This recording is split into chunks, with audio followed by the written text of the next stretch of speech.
Today we ask, is this Ireland's dumbest cop? I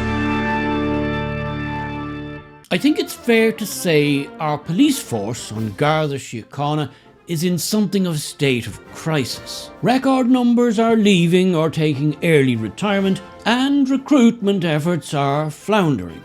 Despite lowering all physical, linguistic, and some say mental requirements, the force seems unable to attract new recruits. Despite trawling through pubs, clubs, migrant centres, mosques and mental hospitals, okay, not the last one, everybody knows we did close down the mental hospitals.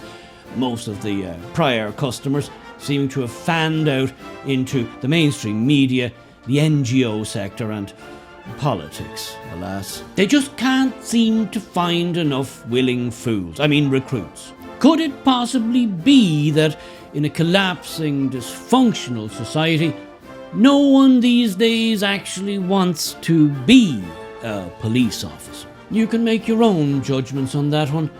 I know I have. Well, today's story will do nothing to put the public's minds at ease or bolster the reputation of a police force already in a state of crisis. Yesterday, Garda Holly Lane was sentenced to prison for 6 months for drug and alcohol offences committed whilst on duty and in a police station. It seems not only did she manage to get completely rat-arsed drunk whilst on duty, she also thought it would be a really good idea if she tried her hand at burglary, stealing cannabis, the results of a drug bust, from one of her colleagues' lockers in the station. Texting her girlfriend, "Baby, I got you this," with accompanying photograph. It goes without saying this type of behaviour is somewhat frowned upon in policing circles. Although judging by this photograph, I can't help but wonder if she perhaps smoked all of the cannabis herself. But here, my friends, is where the story starts to get interesting. You see, in a classic case of why work and alcohol in copious amounts are a real bad combination, she didn't actually text her girlfriend.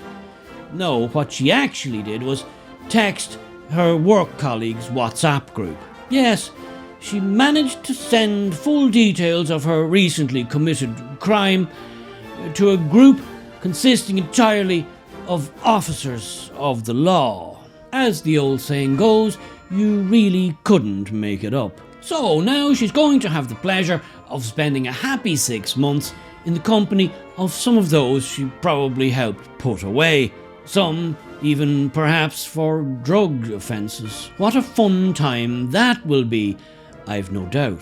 Is it any wonder so many of the public seem to have lost trust and regard for our brave boys and girls in blue, and why ever decreasing amounts of people wish to join their ranks? How about this for a radical thought?